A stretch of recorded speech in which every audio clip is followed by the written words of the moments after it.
Hello, I'm Justin Wheeler, and welcome to this episode of Nonstop Nonprofit. Today, I'm sitting down with Double the Donation's president, Adam Weinger, explaining the business of corporate donation matching. If you're not focused on corporate matching, you're not alone. Only 1.3% of individual contributions are matched at the average nonprofit, leaving an estimated $4 to $7 billion in matching gifts on the table each year. Now, I know that sounds like some sort of science fiction, because who wouldn't want to snap those funds up, right? And that's exactly what Adam and I are discussing today. Why aren't donors and nonprofits and companies aware of these funds, and how does Double the Donation help nonprofits turn donation matching into a real source of income? Adam even gives us a doozy of a case study in the Leukemia and Lymphoma Society. It's interesting to hear what led them to view corporate matching as a full revenue channel and the resulting increase that they saw. And when I say interesting, I mean holy mackerel, jaw-dropping, beyond belief incredible. That type of interesting. In this conversation with Adam, we go down the rabbit hole of corporate donation statistics. I encourage you to check the numbers for yourself, and we shine a light on ways that you can grease the wheels for your donors and close the gap on that unclaimed mountain of cash. Let's dive in. The best thing that we can do is just raise as much money as possible and then give it to the people around the world. We set out to raise $1,000 to help this person, but we had no idea how to fundraise. Then you're doing it wrong. Okay. That is unacceptable, and that is not the way to run a board. Who is this girl, and what's the thought process when you're like, do I include a nickel? And it snowballs like any peer-to-peer campaign. The more people that view this content, the further and further it grows. The community raised $55 million in 2019. The more nonprofits can give their donor base that experience of the impact that's being made on the ground level, there's nothing else you have to give someone.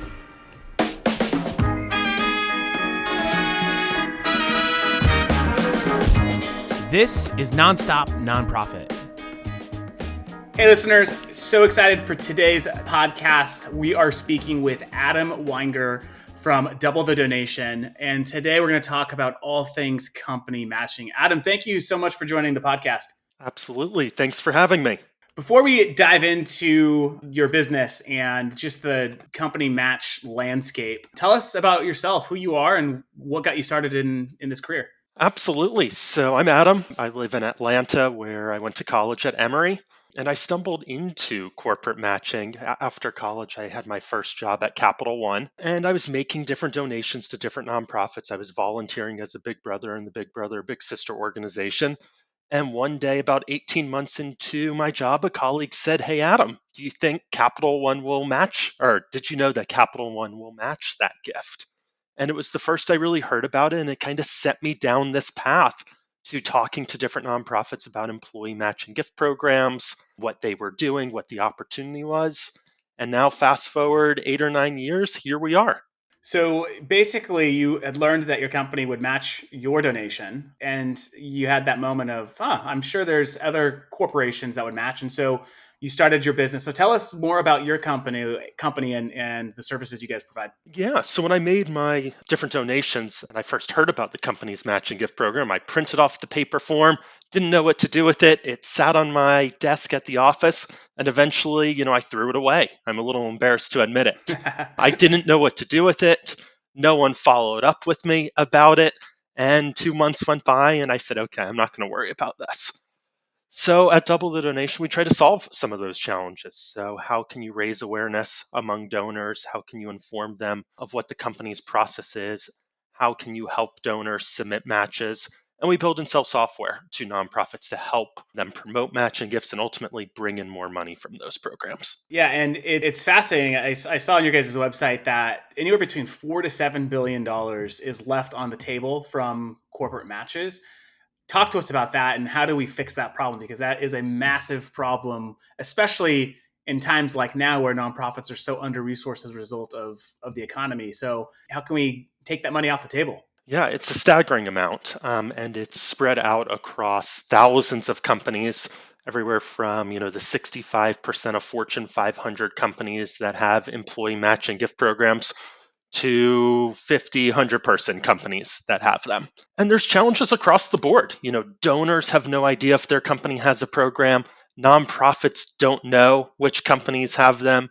Companies only mention it once per year or on page 37 of an employee benefit book. Nonprofits don't have anyone who owns matching gifts at the organization. So all those things kind of come together. And what you see is only a small percentage of donors who work for a company with a matching gift program know about it and ultimately go and submit their match. So the key is kind of tackling all of those different barriers. That makes total sense. And obviously at Fundraise, we're big fans of the business as a partner. We've leveraged your guys' technology into our giving experience. So when donors give, it's a field on the giving form where they can essentially look up to see if their company has a matching policy or program. And we've seen pretty good conversion. But on top of that, even if Fundraise didn't put that in the field and we were partnered, you would still get access to whether or not your company matches. So how does the process typically work when an individual puts in their business name, Google, for example, and what happens after the donation is complete? How does the process kick off? Yeah, so the key is really solving the challenges around identifying which donors are match and gift eligible, knowing where those donors need to go to submit their match, and kind of helping them get there so that way they can spend the 30 seconds that they need to tell Google, hey, I made a gift of $500. It should be match eligible. I'd like you to match it. So as someone's going through the donation process, and you mentioned it, there's a field on the donation form where you ask the donor to see if their company will match their gift. So it pulls from our database. We have thousands of companies in our database representing somewhere between 15 and 19 million individuals in the workforce who work for a company with a matching gift program.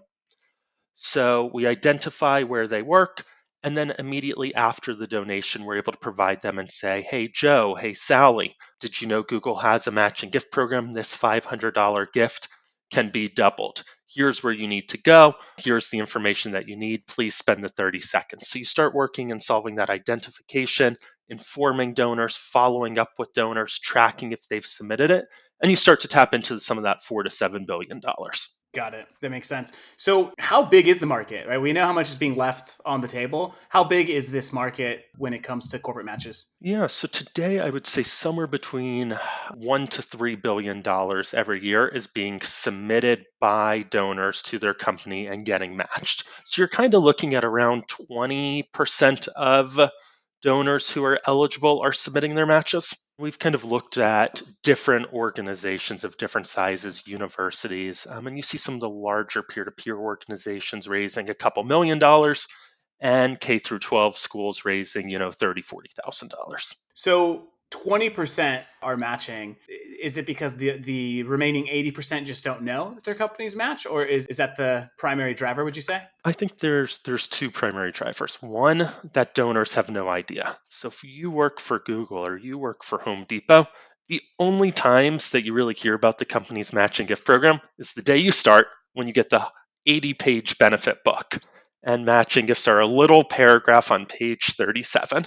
And maybe if you're lucky, the company sends out one email about it over the course of the year because they have so many business related updates to send out to their team members. So there's kind of that lack of awareness, which is something that I personally experienced when I was at Capital One, in that my first 18 months, I didn't even know the company had a program. And then once I found out about it, no one really followed up with me. I didn't know how to submit my match, and therefore I didn't. So you're seeing that across all sorts of donors for pretty much every company. Right before this interview, I was looking at our own data to see what corporations are leading the way across our customer base, and I was kind of surprised. I actually saw Walt Disney was one of the leading corporations, followed by Google. I thought Google would be number one because they have a pretty rich matching program. Is it generally the larger corporations that are making up most of that 1 to 3 billion, or is it spread out across the industry? So you definitely have the larger corporations that employ a lot of folks. So you think Yeah. about Home Depot, they employ 100 or 200,000 individuals, probably the same with Disney. Google employs a lot. So I do believe, and we did some research into this, I believe it was like 70% of the opportunity was coming from the top 500 companies in our database. And then, of course, you have the smaller companies that employ 100 individuals where they still have challenges with promoting matches. Got it. So we talked a little bit about how kind of fundraise and your business integrate. If nonprofit is working directly with you, talk to us about what that looks like and what sort of product is offered when they're working directly with your company. Yeah. So at the core of what we do is we build and maintain a database of companies that match donations. And then we help organizations raise awareness and promote those matches to their donors. So if an organization works directly with us, they have access to our database of companies that have programs, the forms, the guidelines, the instructions, eligibility criteria, minimums, maximums. So if you think about Disney, they have a minimum match of $25, but they'll match up to $25,000 per an employee per year. And they Wow. match gifts from full-time, part-time employees. So there's kind of a lot there and a lot of an opportunity. So organizations who work directly with us kind of get access to that information. And then most of our clients work with a partner like Fundraise, where we have a really awesome integration where that information is being able to be presented during the donation process and followed up on. I can definitely speak to when we are demoing fundraise, company match is definitely one of those things that catches individuals' attention very quickly. Just like you said, there's usually no one dedicated to it, and the person maybe that is taking point on it, it's such an incredibly manual process that it almost doesn't even feel like it's worth it to them. And so when we get to this portion of our demo talking about it's integrated into payments, it's just a light bulb moment for a lot of fundraisers. Yeah, I mean, the Fundraise experience is a really elegant one. You guys did a great job. Your team did a great job of integrating our tools into the Fundraise donation process. So tell us about, if you can, if there's a particular case study or customer that you can share that's really taken this as a serious fundraising channel.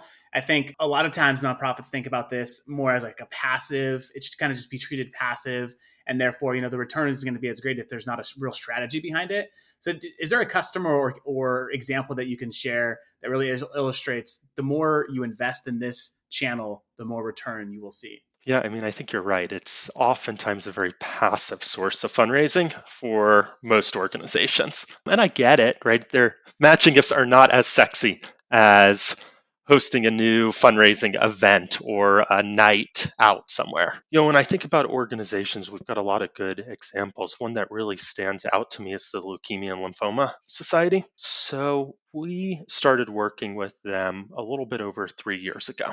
So they have 56 different chapters scattered across the US. And at the time, they were bringing in about $3.5 million per year in matching gift revenue. They actually went on and hired a consultant to evaluate what was preventing them from raising more and really discovered it was localized in each of their 56 chapters. Nobody owned matching gifts. They didn't know where any of their donors worked.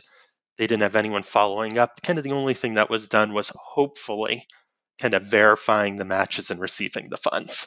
Hmm. So they put a pretty big project into place. They have a lot of large peer-to-peer fundraising events, and they put a robust strategy around how can we identify which donors are matching gift eligible during the donation process, and then how do we follow up with those donors. So they centralized all of the matching gift efforts into a national office. They figured out kind of some business rules. So which donors should they follow up with personally versus which should they let our system kind of automatically drive to completion. And ultimately, over 2.5 years, they grew from $3.5 million to about $7.3 million in matching gift revenue. Wow.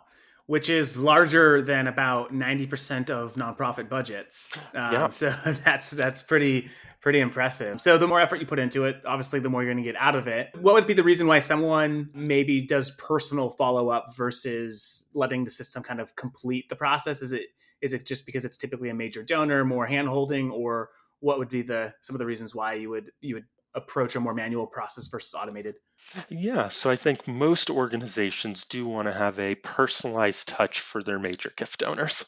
Yeah. So within our system, we do have some rules and criteria that an organization can set up that says if the gift is more than $5,000, maybe don't do anything automated, right? You don't want to reach out to someone who just gave $1 million to your organization with Yeah. any type of automated email. So There's definitely that component, and then there's a component where, even if we provide the donor with exactly what they need and we take them where they need to go, ultimately they have to kind of hit submit because Yeah. it is an employee benefit, and not everyone does it. So LLS, the Leukemia Lymphoma Society, has some business rules where they say, let's follow up with every opportunity that represents more than, say, $1,000. Okay. Let's pick up the phone and call those donors, thank Yeah. them for their original gift, and see what they can do to help kind of push that forward. Got it. Yeah, makes total sense. So I'm curious to know about sort of the impact COVID has had on corporate matching. As corporations are, and as we've seen, looking for areas to cut, have they cut back on their matching dollars, or has that been largely unimpacted by COVID? Yeah, it's been really interesting to watch. And I think we've actually seen kind of both sides of things Okay. occurring. You have some industries that are really hurting. Take the airline industry in a very tough position. So, what we have seen is those companies cutting back on their matching gift program. And then you have other companies that are doing fairly well. Take technology as an example. So you've seen companies like Google and Apple increasing their limits or increasing their ratios. You've seen some companies rolling out new programs. So I believe I just heard that Comcast, another Fortune 500 company, just rolled out a permanent employee matching gift program, which they had tested right when COVID hit. Okay. So overall, when we look across our database representing employers and employees that could get their gifts matched has actually grown over the last 6 months by a little bit. Oh wow, that's very encouraging. As I was thinking, it could be a good strategy for organizations maybe who are losing revenue in other areas to look through their donor database to figure out where those donors work and to see if those gifts are eligible. So, is there a time frame on when a gift could be matched? Like, I mean, is it within the year, or are there some other time frame rules that apply to matching? Yeah, so I would say there's kind of a couple common rules. One is within X amount of time, the most Okay. common being either 6 months or 12 months. Okay. And then the other one that's really common is either by the end of the calendar year or by, say, 30 or 60 days after the end of the calendar year. So some companies will say you have until February 15th to submit your match from 2020, but they're actually, pretty generous periods of time. Yeah, that's definitely allows organizations to think through, even as you think about your year-end fundraising strategy, why not, as part of your segmentation, reach out to donors that you haven't received matching donor donations from, but are eligible. Mine as well. I mean, if there's one thing we learned from LLS, it's you can double your matching donations if you just put a little effort into it. Yeah, we've actually seen a lot of organizations kind of double down on matching, especially organizations who had a peer to peer component Okay. or which relied on in person fundraising. Yeah. So we've heard from some of those organizations that they've actually kind of allocated some staff time towards matching gifts to kind of replace the time that was going towards in-person events. So when those events were getting canceled, kind of giving the list of the top opportunities to different staff members in different markets to kind of follow up and pursue those opportunities where appropriate.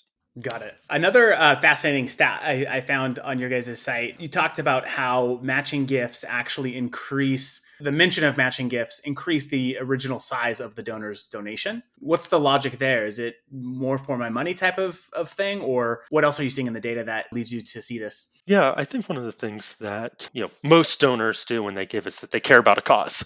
So Yeah. the ability to make their gift go even further, they're able to make an even bigger impact. So you've seen a lot of studies out there where there have been multiple forms of solicitations going out where it's an appeal for a donation versus an appeal with a matching component that indicates that having a match represents a bigger opportunity to kind of bring up that average dollar amount. So we've had some of our larger clients as well run different A/B tests by incorporating our tools into their donation forms. And I've just seen when a donor realizes that their company will match their gift, that the conversion rate from that moment to the donation submission is higher and the Hmm. average gift amount is higher. Very interesting. Yeah, because we've spoken to a lot of organizations who don't like it on the giving form because they feel like it's actually going to decrease conversion because it's more friction. The research you guys have done is showing the opposite, where the experience actually isn't adding more friction. It's actually motivating, incentivizing the donor to complete the donation because more money will go to the cause. I think it's a common question from Yeah. organizations. I think there's this kind of natural default towards remove and strip away every possible field. I think there's a lot of validity behind kind of making for a very streamlined, easy donation process. Yeah. But I also think that there's a lot of benefits in terms of being able to test. I'm sure Fundraise has tested the donation flow Yeah. to try to optimize that flow. Yeah, but I hadn't thought about it in that regards, where like kind of the psychology of your gift. I mean, your gift being doubled by your company actually, obliges you to complete it because there's more at stake at that point. That is a pretty fascinating point. As nonprofits are listening to this, whether they already have a strategy in place for company matching or they're just getting started, what's one thing that every nonprofit can do to really optimize this experience for their revenue? I think a great starting point is to decide who at your organization is responsible for matching gifts and who's accountable for bringing in those dollars and raising those dollars. I think if you were to ask 100 organizations, 90 of them would say that there's not someone on their team who's responsible for growing their matching gift revenue. There may be someone responsible for processing it, recording it in the donor database, but not going after those dollars and raising it. And I think it's an opportunity for organizations of all sizes. One of the things that I love to see is K through 12 schools and who have a PTA or a PTO oftentimes have a matching gift coordinator or chair, a volunteer at the school whose job and kind of core responsibility for that year is bringing in as many matching gift dollars as possible. So I think Yeah. it's something that every organization could do. If you're small, either with a volunteer or with an intern. If you're larger, kind of just defining who at the organization kind of owns that matching gift revenue line item. Do you guys have any research or any information around if organization, like let's say average organization raises a few $1 million annually, at what point does it become a full-time job to have someone just managing matching?